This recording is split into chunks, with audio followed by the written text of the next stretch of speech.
so here is the deal. Apologies in advance for the late upload. I went running with an old friend this morning, and I'm using a stick mic now because my other audio took a dump, and I only lasted 12 days with the beard because it was all Sir Alex Ferguson, you know, SAF, scratchy as fuck. And I can't do SAF for too long before I start losing my mind.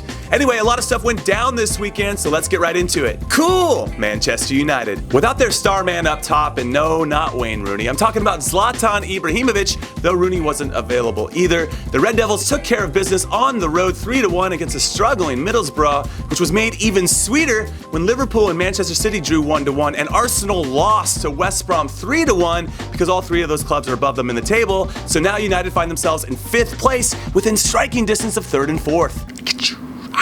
I get you. Arr, arr, arr. That was cringy. Not cool. Andrea Belotti and Mauro Icardi. Because I talked about how great these two guys were playing this season in previews and predictions on Friday, and in their game this weekend, there were 4 goals that were scored in Torino's 2-2 draw with Inter Milan, and they didn't get a goal, and they didn't get an assist, and thanks for nothing, fellas. Cool! Hashtag United. The undefeated team from the UK that never forgets to hashtag it, and who, of course, is led by the man, myth, and legend Spencer Owen, is on a trip through America, and the last game on their schedule is against this guy and my Warm Ballers FC, and not the team that Mike K was a part of that can't win a game. Though Mike K is deservedly in this squad, but it's going to be a collection of talented doers and dreamers in NYC, and this guy is going to be the captain. So, for you and for me and for everybody else, don't forget to warm ball it. This is what Luis Figo does at the Champions League draw. This is my new celebration. Just swirling the balls, baby, looking for the warm one. Not cool. Pep Guardiola. I know the Manchester City manager is sad because for the first time in his career, he's not in the top 2, and he's not going to make the Champions League semifinals. But when he says that getting a draw at home against Liverpool is one of the proudest moments of his career, well, I think I speak for everyone when I say, go home, Pep, you're drunk. Cool! The Portland Timbers, the Seattle Sounders, Toronto FC, and the Columbus Crew. These 4 clubs, who were the 4 MLS Cup finalists in the last 2 seasons, each had their best performance in the early part of the MLS calendar, with the Timbers in particular having the best half that I've seen of any club in the first 3 weeks of the season. It was a second half 3-0 drubbing of the Houston Dynamo, which led to a 4-2 win. Then the Sounders brushed aside the New York Red Bulls 3-1 to be like, guess what? The Western Conference is still the best conference. Then Toronto FC took down their Canadian rivals, the Vancouver Whitecaps in Vancouver, which is no easy feat. And they're like, guess what? The Eastern Conference can play. We're not as bad as people think we are.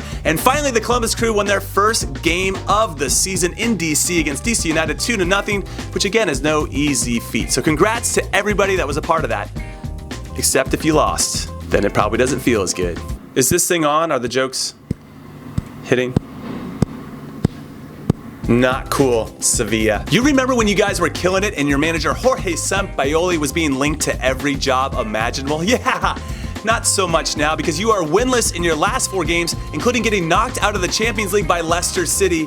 And that's just gotta hurt right here because they're not very good. And this weekend, you lost to the team that's right behind you in the table, Atletico Madrid 3-1, which had you won, it would have been an 8-point gap between you two. But since you lost, it's only 2, so I think you're in trouble. Cool! Arsene Wenger. After losing to West Brom 3-1 on some of Arsenal's signature bad set piece defending, which is their 4th league loss in their last 5 games, which drops them down to 6th place, the Arsenal boss is rumored to be coming back for another year, which for all of us non-Arsenal fans is the greatest news ever because jokes. Not cool, FC Porto. Listen guys, you had 1 full day in knowing that Benfica, who is 1 point above you, had surprisingly drawn 0-0 the day before, so this was your chance to take the top spots.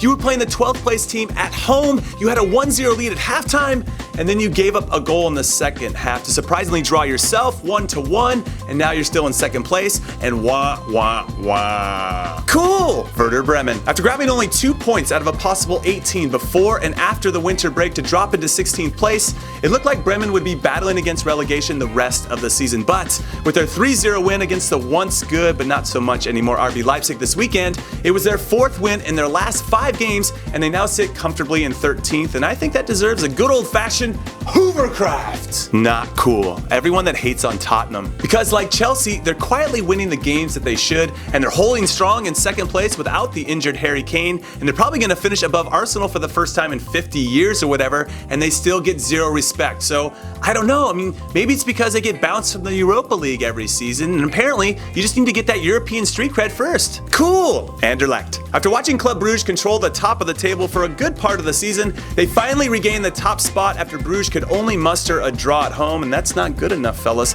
While Anderlecht won 3-0 over a team that I can't pronounce, so we'll see if they can hold on to the top spot the rest of the way. Not cool, Lyon. I was hyping you up on Friday with Alexander Lacazette this and Memphis Depay that, and then the game started and Lacazette scored early, and I was like, I am a genius. Now, if you can just contain Cavani, because I also said that, and you did. Actually, you did contain Cavani, but you didn't contain Julian Draxler, Javier Pastore, and Adrien Rabiot, and they made you pay, and you lost 2-1. Cool! Crystal Palace and Leicester City. I just wanted to give a quick shout out to both of these clubs for their current 3-game winning streaks, which has gotten them out of the relegation zone, because it's nice to see the players not quit on their manager anymore. Not cool, Ajax. You had one job. That was to keep pace with league leaders Feyenoord by beating the team that's in 15th place, and you couldn't do it, and now Feyenoord are enjoying a 6-point cushion on the top, while third place PSV, who also won this weekend, is only 2 points behind you, which is a bit of a problem because the team that gets third in the Eredivisie goes to the Europa League. Cool! Casemiro. I never ever get to show my appreciation for holding midfielders unless they're named Andrea Pirlo or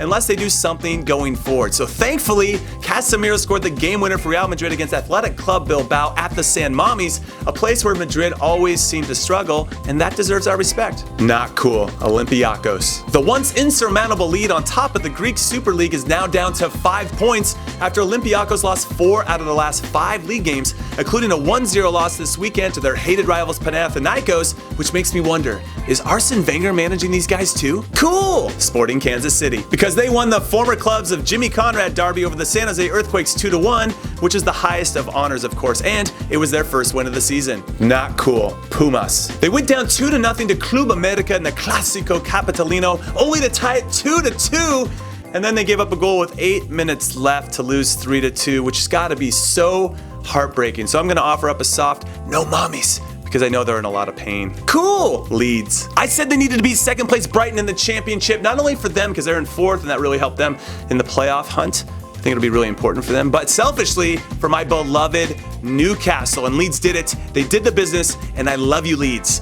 Unfortunately, Newcastle didn't do the business. They could only muster a 0-0 draw on the road versus Birmingham, which might be good in any other season, but right now it sucks balls.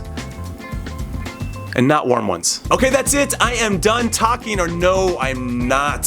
I forgot to mention Barcelona beating Valencia 4-2 behind a superb performance by Leo Messi, who I believe has been the best player so far in 2017. But the problem with Barcelona overall is not before an international break, it's after it. That's where they seem to struggle. So we'll see how they do in 2 weeks. All right, now it is official. I am done talking. So I hope you guys had a very pleasant weekend. And thank you to all 85,000 subscribers that are taking this adventure with me. I'm having a lot of fun, and I hope you are too. Later.